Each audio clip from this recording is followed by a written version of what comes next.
I don't know if anyone will hear this. The battle is over. The war? Maybe not. But Epsilon Prime. It's gone. And with it, the last stronghold of humanity in this sector. I was there. I fought. I survived. If you can even call this survival.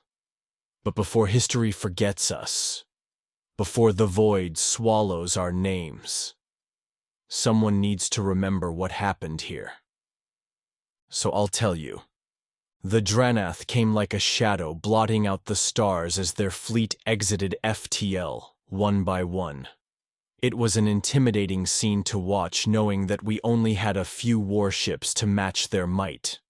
The Dranath Armada. Millennia-old conquerors. The self-proclaimed masters of the void. We knew they would come. We always knew. We just didn't know how long we had left. Admiral Rains, the Earth Defense Forces Zone military commander, had seen more wars than most of us could count. He stood on the command deck of Epsilon Prime's orbital station, staring at the holoscreens. The enemy fleet stretched beyond what sensors could track. Hundreds of warships, each one capable of reducing a city to glass. I remember his words. Tell them we accept their challenge. We never considered surrender. That wasn't an option. Not for humanity. Not after what they did to Helios 7, to Altheron, to every world that resisted them. This was it. Our last stand. The first wave hit like a meteor storm.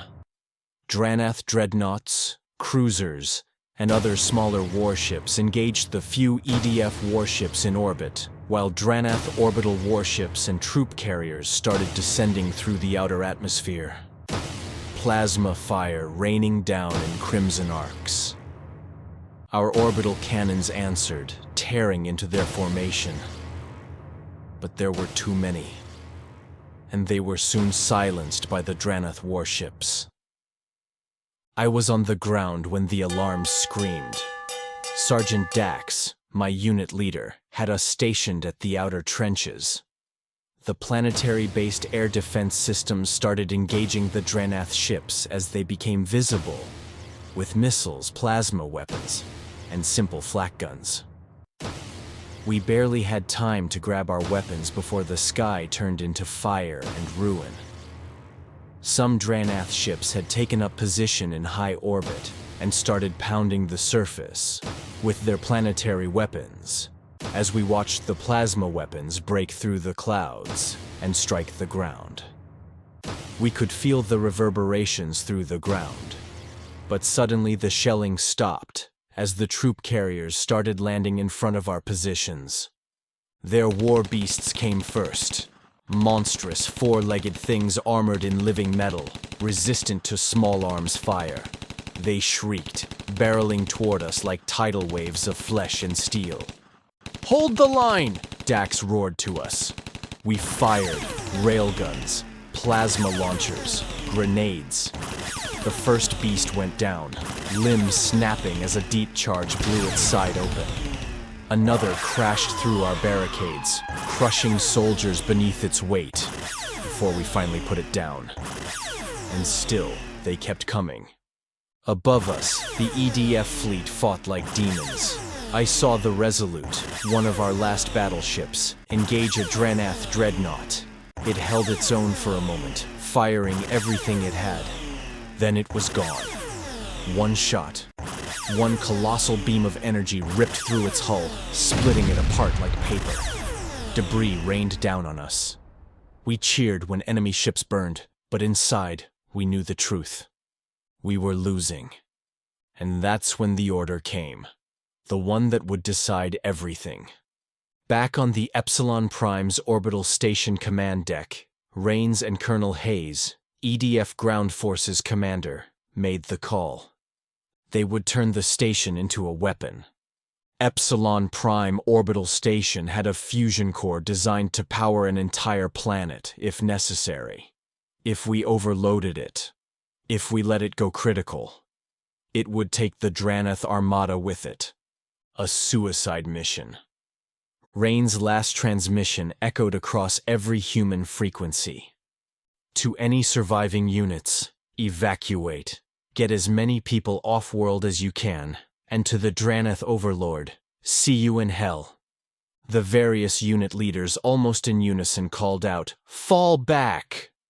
I could hear our troop carriers that had brought us to this world starting up their engines. It was a distinctive sound even over the battlefield noises. As I fell back, I noticed that not all Space Marines were falling back, but continuing to fight and provide covering fire for the other Space Marines to reach the troop carriers. Sergeant Dax was one of the few heroes that refused to retreat so that his men could escape. The Dranath Overlord's hologram appeared once more, his cold reptilian face twisted in fury. "You would destroy yourselves just to deny us victory?" he hissed. "Yes," Admiral Rains answered over the communications channel. "That's exactly what we do." We ran. I barely made it onto a troop carrier as the countdown reached 0. The explosion tore through space, a blinding wave of fire, a supernova of destruction, swallowing the Dranath fleet in one final, burning inferno. I saw their flagship disintegrate, their warships crumble into nothing, and then silence. Epsilon Prime is gone.